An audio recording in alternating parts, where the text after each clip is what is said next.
துறை ரீதியான கூட்டத்திற்காக டெல்லி சென்று வந்ததாக நீர்வளத்துறை அமைச்சர் துரைமுருகன் விளக்கம் அளித்துள்ளார். டெல்லியிலிருந்து சென்னை திரும்பியதும் செய்தியாளர்களிடம் பேசிய அவர், அமலாக்கத்துறை சோதனை ஒன்றும் புதிதல்ல என்றும் தெரிவித்தார். போயிட்டு வரேன்.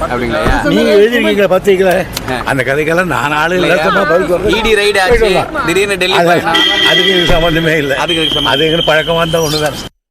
சிந்துவெளி எழுத்து வடிவ நாகரிகம் குறித்து விளக்கம் அளிக்கும் நபருக்கு 8.5 கோடி ரூபாய் பரிசு வழங்கப்படும் என்று முதலமைச்சர் மு க ஸ்டாலின் அறிவித்துள்ளார். சிந்துவெளி பண்பாட்டு கண்டுபிடிப்பு நூற்றாண்டு நிறைவு விழாவையொட்டி சென்னை எழும்பூர் அரசு அருங்காட்சியகத்தில் 3 நாட்கள் நடைபெறும் பன்னாட்டு கருத்தரங்கை முதலமைச்சர் மு க ஸ்டாலின் தொடங்கி வைத்தார். அப்போது சிந்துவெளி வரி வடிவங்களும் தமிழ்நாட்டு குறியீடுகளும் ஒரு வடிவியல் ஆய்வு என்னும் நூலை முதலமைச்சர் வெளியிட அமைச்சர் தங்கம் தென்னரசு பெற்றுக் கொண்டார்.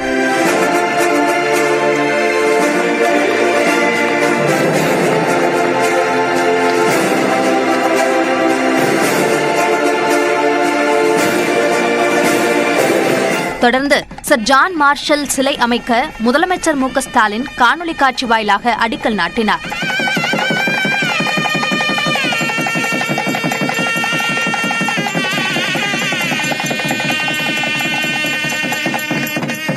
இந்நிகழ்ச்சியில் பேசிய முதலமைச்சர், ஆரியமும் சமஸ்கிருதமும் தான் இந்தியாவின் மூலமென சிலர் கூறியதாகவும் அதனை மாற்றியது ஜான் மார்ஷலின் ஆய்வறிக்கைதான் என்றும் பெருமிதம் தெரிவித்தார்.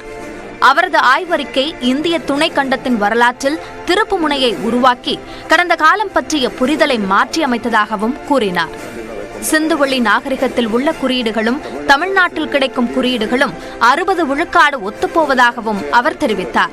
மேலும் சிந்துவெளி நாகரிக ஆராய்ச்சியை மேற்கொள்ள தலைசிறந்த தொல்லியல் அறிஞர் ஐராவதம் மகாதேவன் பெயரில் ஆய்வு இருக்கை அமைக்க 2 கோடி ரூபாய் ஒதுக்கீடு செய்யப்படும். கல்வெட்டு ஆய்வாளர்களை ஊக்குவிக்கும் வகையில் ஆண்டுதோறும் 2 அறிஞர்களுக்கு விருதுகள் வழங்கப்படும் என்பன உள்ளிட்ட 3 அறிவிப்புகளை முதலமைச்சர் வெளியிட்டார். 100 ஆண்டுகளை கடந்தும் தீர்க்கப்படாத இந்த சிந்துவெளி புதிர் பற்றி உலகெங்கும் உள்ள தொல்லியல் ஆய்வாளர்கள், பொறியியல் தமிழறிஞர்கள் மற்றும் கணினி வல்லுநர்கள் உட்பட பலரும் இன்றளவும் பெருமுயற்சி செஞ்சுக்கிட்டு இருக்காங்க.